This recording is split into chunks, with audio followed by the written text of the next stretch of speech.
গ্রহণ করার পরে চাকরি হয় না, আবার প্যাকেট দিতে পারে না। ক্রাইসিস বাংলাদেশে। স্প্লিট মানি বলে এটা। আগের অর্থমন্ত্রী ভদ্রলোক ইন্তেকাল করছে, তাই না? সিলেটে বাড়ি। মানে সব না খালি সাইফুর রহমানের কথা বলছি না, আরো অর্থমন্ত্রী বাড়ি ছিলেন।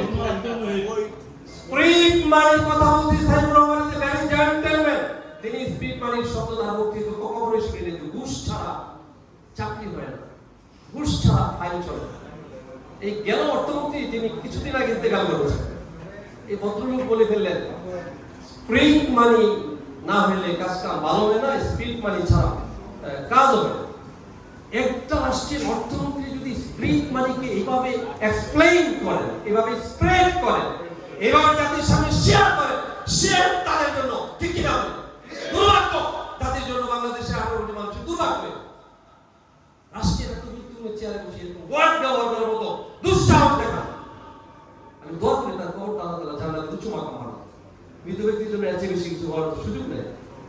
প্রিয় ভাই, মূর্খ বা অশিক্ষিত বা অর্ধশিক্ষিত যুবক, একটা হচ্ছে উচ্চ শিক্ষিত আর একটা অর্ধশিক্ষিত বা লেখাপড়া জানে না, রাস্তাঘাটে মাদকের ব্যবসা কারা করে যায়? লেখাপড়া জানে লোকেরা মাদকের ব্যবসা করে।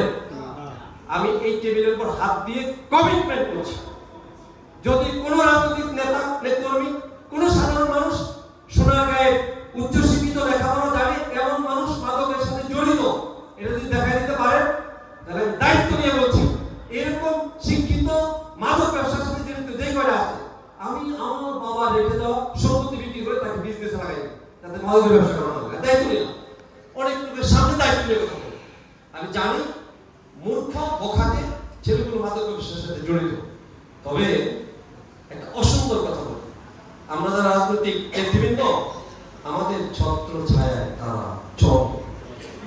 এই জায়গা থেকে ডক্টর ইকবাল, আমার প্রিয় ভাই আব্দুল মান্নান, আমার ভাই মোশাররফ, এখানে যে আমাদের নেতৃবৃন্দ আছে, অন্য দলের কেউ থাকতে পারে, সকলকে অনুরোধ করুন, রাজনৈতিক নেতৃবৃন্দের ছত্র ছায়ায় মাদক ব্যবসার সাথে জড়িত যারা, তাদেরকে ডিলেট করে, তাদেরকে ইরেজ করে, তাদেরকে মাইনাস করে চলে। দেশের মানুষ আমাকে, আপনাকে সকল করে ভালো।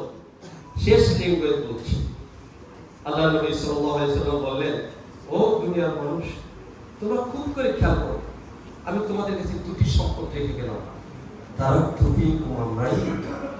সম্পদ কয়টা ভাই? দুইটা, খুব বেশি। একটা বেগম জিয়া, আর একটা হচ্ছে ডাক্তার শফিকুর রহমান।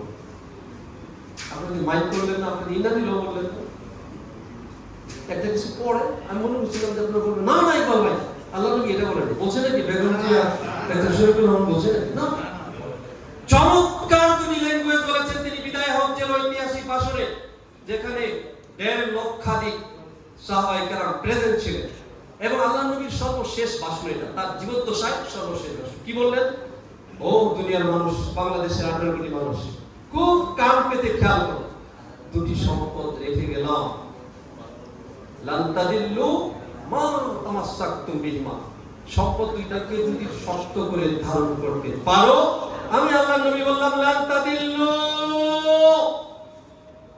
সুন্দর করে পড়েন না, আল্লাহু আকবার, আল্লাহু আকবার।